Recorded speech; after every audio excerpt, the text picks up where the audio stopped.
Welcome to our Monitor webinar series on the Israel-Hamas war and its impact on the region. I'm Andrew Parasolidi, president of Monitor. We are pleased to welcome back to our webinar series today Ambassador David Satterfield. He is the U.S. Special Envoy for Middle East Humanitarian Affairs. A reminder to all of our viewers and listeners to send your questions in via the Q&A function on Zoom. David, welcome back to our webinar series. It's great to have you here to discuss the important work you're doing to relieve the humanitarian situation in Gaza during the war. Why don't we begin? Give us a quick update on the situation there and U.S. efforts to alleviate the suffering among the people of Gaza. Thanks, Andrew, and welcome to you and all of the viewers. The situation in Gaza is extraordinarily complex and extraordinarily difficult from a humanitarian standpoint. You have 2.2 million people, 85% of whom are internally displaced, the majority of those into a very small area in the most southerly part of Gaza, Rafah, where the population now may be 1.4, 1.5 million. Now that's an expansion in the course of about 60 days from the previous population in the Rafah area of around 300,000 to this extraordinary 1.5 million figure. And what that's done is created a load on basic health and humanitarian infrastructure, potable water, shelter above all, ability to get adequate sanitation, which has generated what is today, by any estimate, an extremely fragile and declining health situation. We are seeing the beginning of the kinds of diseases which occur in these crowded environments, particularly environments that lack adequate sanitation facilities. Hepatitis, diarrheas, these are the harbinger of more significant health problems to come as the winter progresses, and then, of course, the summer with its heat comes. What we have been able to do, the United States, the international community, is to provide feeding assistance for that population in the center and the south of Gaza, which has averted famine. Now, that's not enough, and no one would claim, we certainly don't, that simply keeping famine at bay, starvation at bay, is all that much of an accomplishment. But you and the viewers should know that 60, 75 days ago, we started at zero. There was nothing moving in, no fuel, no food, no water, nothing. We set up the mechanisms through which humanitarian assistance started just about 3 months ago, on October 21, at 20 trucks a day. The last several days have seen 250 plus trucks move. We've had a couple days with nearly 300. But again, not enough. The humanitarian assistance has to be augmented by very significant flows of commercial goods from Egypt. That's all possible. The mechanisms through Kerem Shalom, through inspection facilities are there to make this happen. But it requires an effort not just to get assistance into Gaza across the border, but to move it within Gaza. That's been complicated. It's been complicated by local circumstances, by local security risks, which the UN has been able to overcome, WFP have been able to overcome. But we need to see assistance getting to all those places where the majority of those people live. And right now, there is a highly intensive kinetic campaign going on in Western Khan Yunis. And that campaign, at least for the residents of that area, has complicated both the delivery of goods, but it's also enormously complicated access to the major hospital facilities that are there. But I've been speaking all along here about the center and the south. That's where 1.9, 1.8 million people are now found. But there's also a north of Gaza.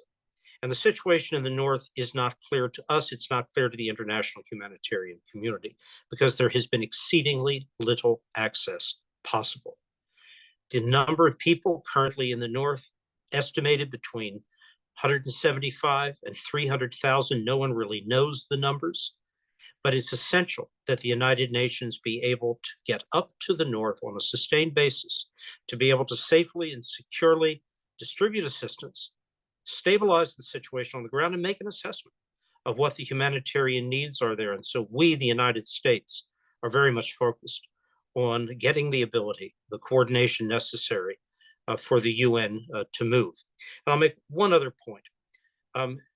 All of us see the reports every day coming out from a variety of media sources on potential strikes, denial of access to humanitarian facilities, or to civilians in significant numbers. We want to have the ability to know what has happened in these circumstances, to be sure that deconfliction really works, that humanitarian facilities are indeed preserved from harm, and that when something bad happens, we have an ability to know what has happened and how it is being corrected. This is a difficult war against a terrible enemy. We understand the complexities of fighting in this kind of compressed environment with this compacted demographic. It'd be hard for us, it's very hard for Israel. But respect for humanitarian facilities, minimization of civilian casualties has been and will remain essential. It is not just our desire to see the campaign succeed. We do want that outcome, but how it's conducted is absolutely critical. David, thank you for that update. Obviously, we're dealing with a war, as you said, a difficult war. What do you find beyond that context, which is the overriding context, to be the greatest challenge? And let me begin. You can answer that in a general way, but also a specific way. Some members of Congress have said that the inspection of trucks going into Gaza is arbitrary by the Israeli side. Do you find you're getting the type of assistance, cooperation, and help in facilitating aid into Gaza that is required for the daunting extent of the crisis that you just laid out? Andrew, it is the ongoing efforts, increasing efforts by Egypt and Israel that have made possible going from 0 trucks to close to 300 trucks a day of humanitarian assistance and commercial goods. That couldn't be done without those two parties' active support. Are there problems in the mechanism? Yes, there are. This is a large number of cargoes to move from El Arish, to move now from Jordan, because there's a separate channel established now, for inspections at 2 different places, Nitzana and Kerem Shalom, and then entry from Rafah and entry from Kerem Shalom. It's a multiple cog system. We are doing our best, working with the international humanitarian agencies, with the governments of Egypt and Israel. I just left a few hours ago one of those quadrilateral meetings with the UN involved as well, to discuss exactly what you raised. The difficulties in how do we make sure that the goods that arrive for inspection are indeed pre-cleared, that they can go in, that there is no need to repeat moves by trucks. Very small quantities of goods are not able to go in. It's less than 2% of the total volume, but we want to maximize that. David, there was been reports that there could be greater opportunities or openings if for the Ashdod Israeli port to bring in material. Some flour has come in through Cyprus. Do you find that external assistance is able to get into Gaza in the quantities needed through the current ports in Israel? Andrew, as a matter of principle, we in the international community would like to see as many ways of getting as much assistance as possible of all kinds into Gaza, because the need is certainly there. And there are complexities to moving the physical movement of assistance from either Rafah or Kerem Shalom, particularly into the north. Ashdod, as a point of entry for the critical commodity of flour, essential to feeding these 2.2 million people.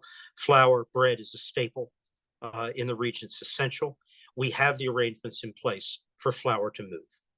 That's been a success, and that was a success that would not have been possible without the dialogue we have had, the United States, with the government of Israel at the highest levels. We'd like to see more. We'd like to see more channels. And we're working actively with Israel, with other parties, to see if, in fact, those other channels can be made real. A reminder to our viewers, you can submit your questions via the Q&A function on Zoom. David, we have a question here regarding how you prioritize the needs of the assistance needs. For example, you mentioned the potential for famine, the potential for disease. What do you see as the highest priority in addressing the needs, and how do you go about addressing them? Well, there are several highest priorities. The first is the provision of adequate shelter and the decompression of population density, particularly in the Rafah area. Disease is a consequence of inadequate shelter, of too many people living too close to each other without adequate access to potable water and to sanitation. Or perhaps I would reverse the order, to sanitation and potable water. These cannot be trucked in. We can bring food in, we can bring feeding assistance in, we can bring medicines in, and we do. Fuel has moved millions of liters to supply bakeries, sewerage pumps, water wells, desalination facilities, hospitals. But adequate shelter is a critical requirement. And the ability to provide adequate shelter is sharply constrained by this repeated internal displacement of population to a place or places where there simply isn't physical space for proper shelter, as we would look at it in a typical situation like this, to be established, which is why it's essential that at the first opportunity, populations that have been displaced have the choice, have the opportunity to go back, to move back, to return to areas where they were previously. That will have a huge impact here. Those are really the priorities we're dealing with, and access for all of this, food, medicine, to the north. David, when you talk about medicine, we have a question here about health facilities. We've seen the destruction of a number of hospitals. How can you address, and are you addressing, the needs of hospitals and doctors and the medical community to treat the wounded? And it's a very difficult situation. In South and Central Gaza now, there are 4 significant hospitals that remain in operation. Only 2 major trauma level hospitals, the European Hospital and the Nasser Hospital. We have made very clear to the government of Israel at the highest levels, Secretary Blinken, Jake Sullivan, Lloyd Austin, the president, in their conversations and in their visits, that those facilities need to be left functioning untouched. And that means more than just not targeted. That's obviously very important. It means access for patients, access for staff, access for supplies. It needs to be secured and maintained. That is extremely difficult at this moment, given the extremely intensive character of the campaign in Western Khan Yunis, where many of the facilities I've just named are located.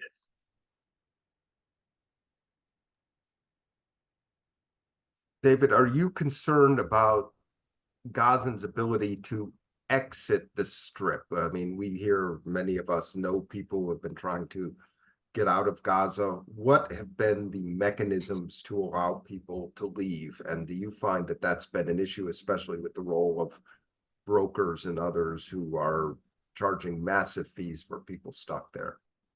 Andrew, there are 2 ways people leave Gaza. They leave in exceptional circumstances as medical cases. The UAE, Egypt have taken a number of such patients. We facilitated some of that movement.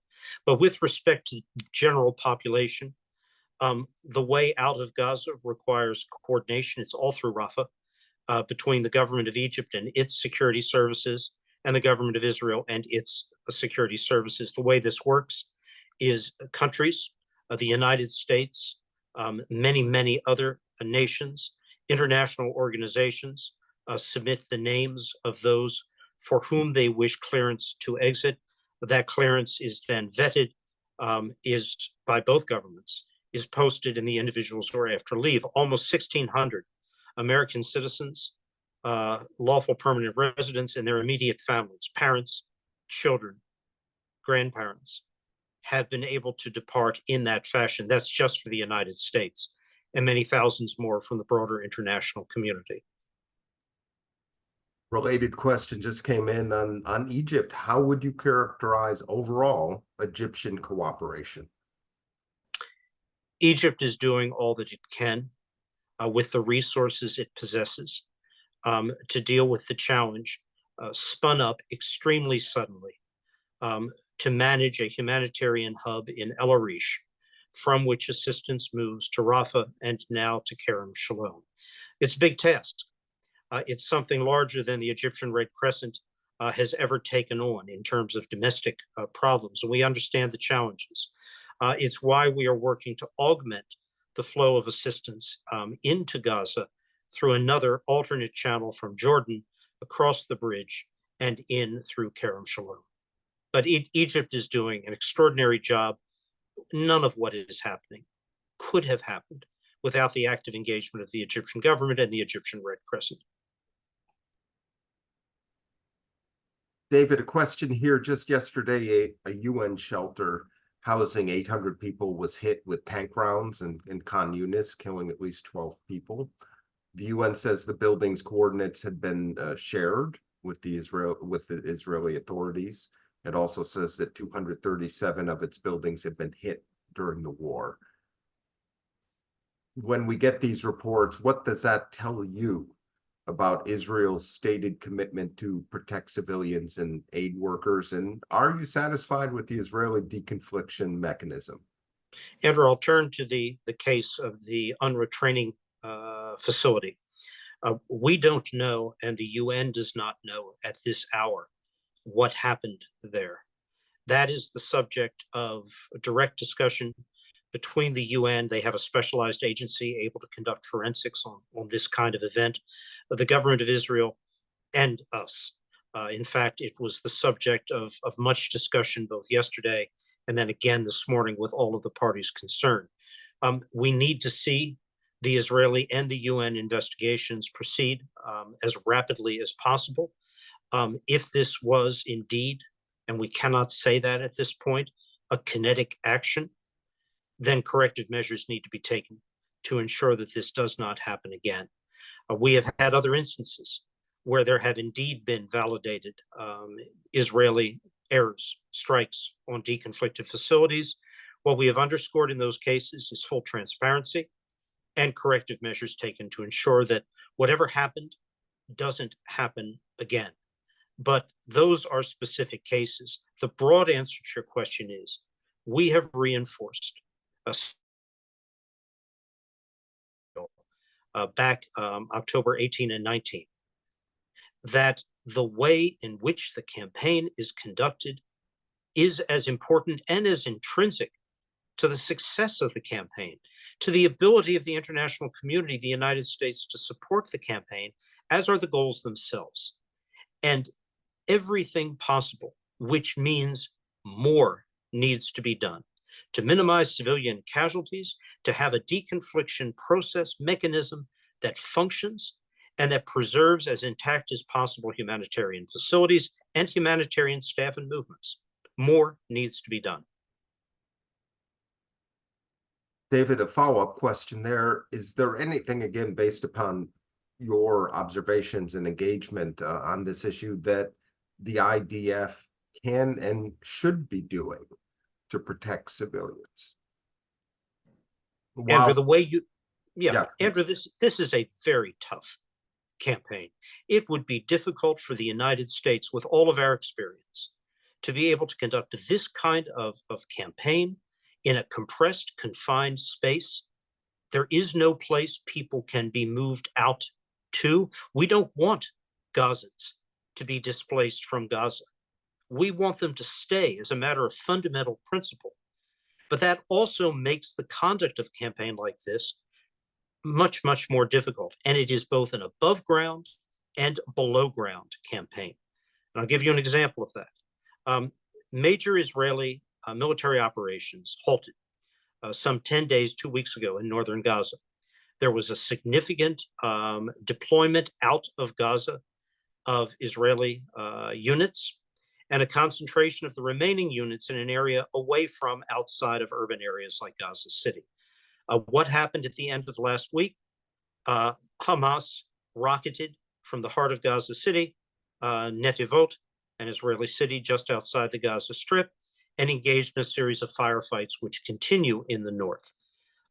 This is hard. It's really hard. But what do they need to do more? The same thing we would need to do more if we were conducting this campaign, which is absolutely make sure all of your units, artillery, tank, the Air Force, understand exactly not just where deconflicted facilities are. They have those maps. They exist. But also the threshold for strikes needs to be such that a very, very careful, rigorous, and sustained calculus is applied when a target is in sight. What do you have to review before you fire, pull the trigger, drop the weapon that hits that target? And I'll give an example of this. Hamas moves rocket launchers to the immediate proximity of a hospital. This isn't an assertion, it's a fact. Capitalizing on the protection they believe the hospital and those there will give to it. Israel has to consider that launcher could fire. What if it struck Israeli civilians? And the ability of the launcher to fire was because the IDF held its hand, didn't act. This is a really tough decision to make. Our encouragement has been in all cases like this, think through carefully what the risk is of action on the campaign and its strategic objectives and what the risk is of inaction. This is not a science, and I don't want to suggest that it is. Not for Israel, and it wouldn't be for us. It isn't for us, but it has to be reflected upon. David, we have a couple of questions here. Are we seeing any amounts, significant amounts of aid being diverted by Hamas and not reaching the intended recipients? Andrew, I have just testified on this subject, Brief the Hill, and I will give you the comment I gave to our representatives and senators. No allegation by any Israeli official has been made to me or by any international organization of Hamas theft or diversion directly from any UN supplied fuel or humanitarian assistance delivered since October 21, which was the date when this all started after the events of October 7th. Not one allegation. We are very much aware of Hamas direct diversion and taking of assistance from other channels, but not via the UN, which is where our USG support goes. When we last spoke back in November, you had said that the Israeli government made clear that it was not willing at the time to reopen the Karam Shalom crossing for aid deliveries. And in December, it changed. Could you comment on what happened and how has that helped your efforts in facilitating assistance? Andrew, it happens for several reasons. It happens because of U.S. persistence at the highest levels of our government, with the highest levels of the Israeli government, in underscoring the critical importance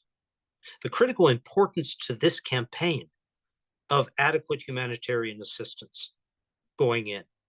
And it happened because Israel understands, in the face of enormous domestic pressure not to facilitate assistance into Gaza, the continued holding of well over 100 hostages is a major, major issue on the Israeli street, in Israeli society, and within the Israeli government, as it has to be, as it would be for the United States as well.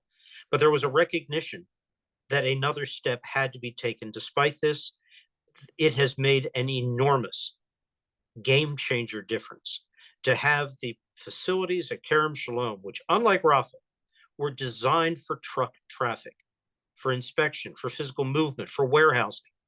Rafah was a pedestrian terminal, augmented by taxis and small vehicles. It was never built. It isn't physically large enough for proper movement of trucks. We've made do, but it's a temporary arrangement. Rafah will need to become again a pedestrian, personal movement, medical evacuation, crossing, and Kerem Shalom, the professional cargo moving, humanitarian assistance, commercial goods, that it was before October 7th. David, you mentioned earlier a number of other states. We've talked about Israel, Egypt. You mentioned the United Arab Emirates and others that have helped facilitate patients leaving Gaza. Can you comment on other outside actors such as France, Turkey, or others and their contribution to this effort? Sure. Jordan and Turkey, along with the UAE, and along with various international organizations and NGOs, have established field hospitals inside Gaza. Jordan has 2. The UAE has a large facility. Other NGOs both have field hospitals or are operating within existing hard structure hospitals. That's a critical part of the effort. France has had a ship, the Tonnerre, off of El Arish, which is able to take a limited number of cases for intensive trauma and surgical care.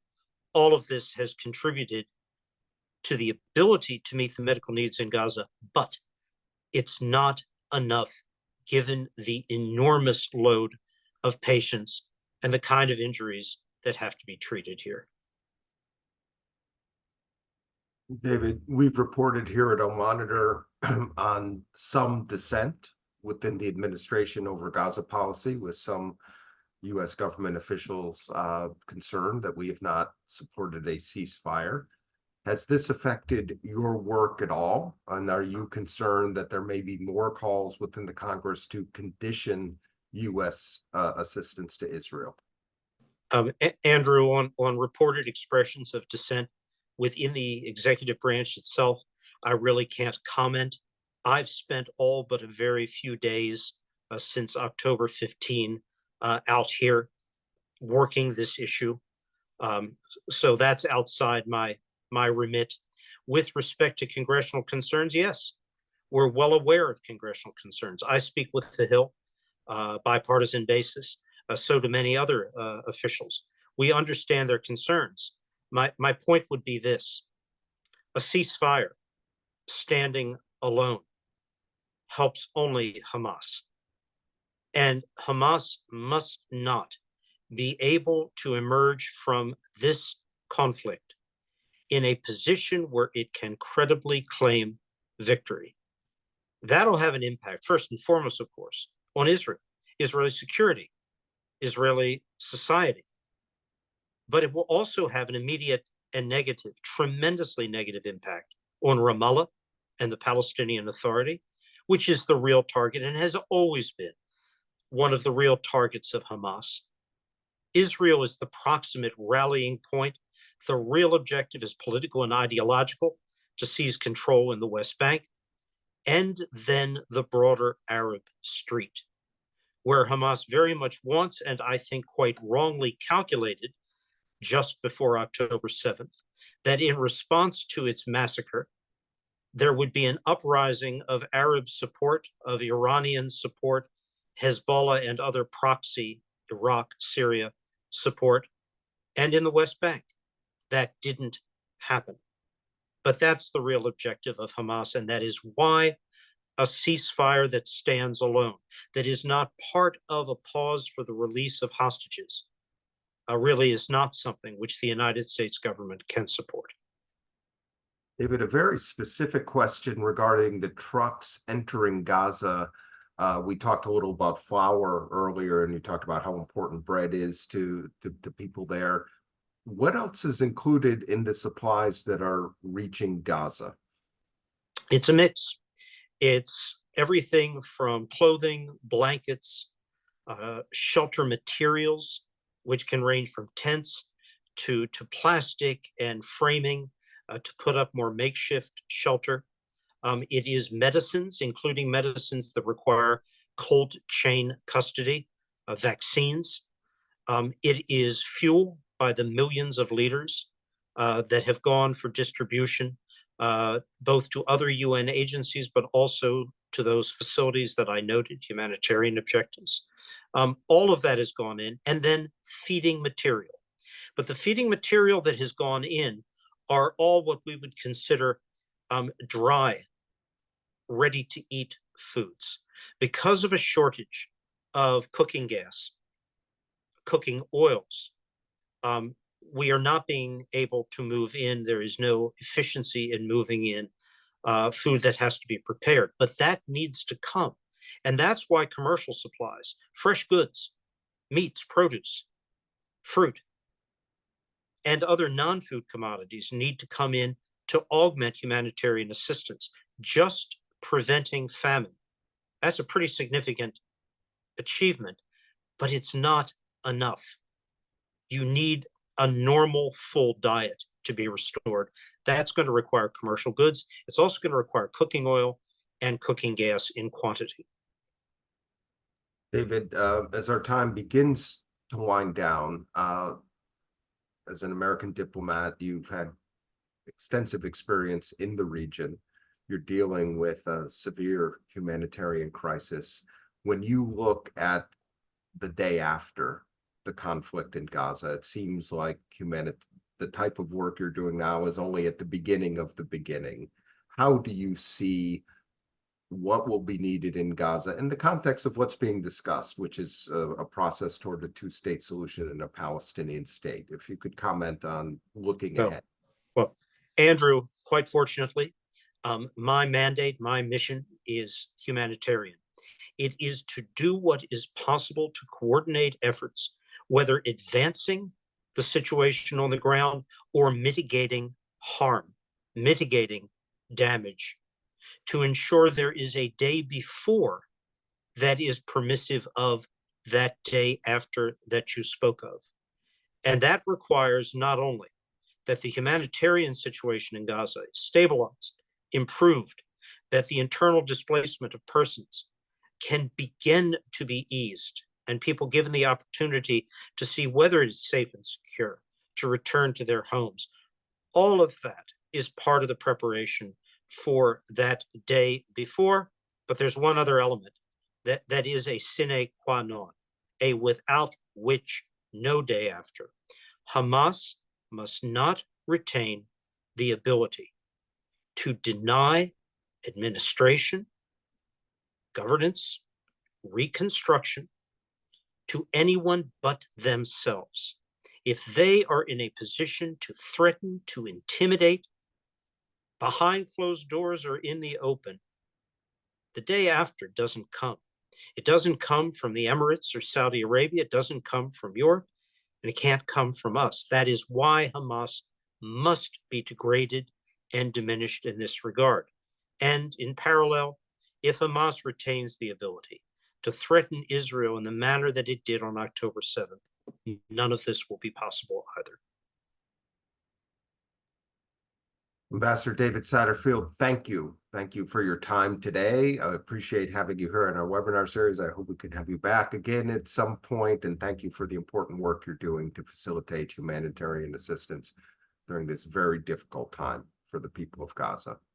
Thank you, Andrew, and thank Al Monitor. And thanks to all our viewers today. Look forward to seeing you in the next webinar series.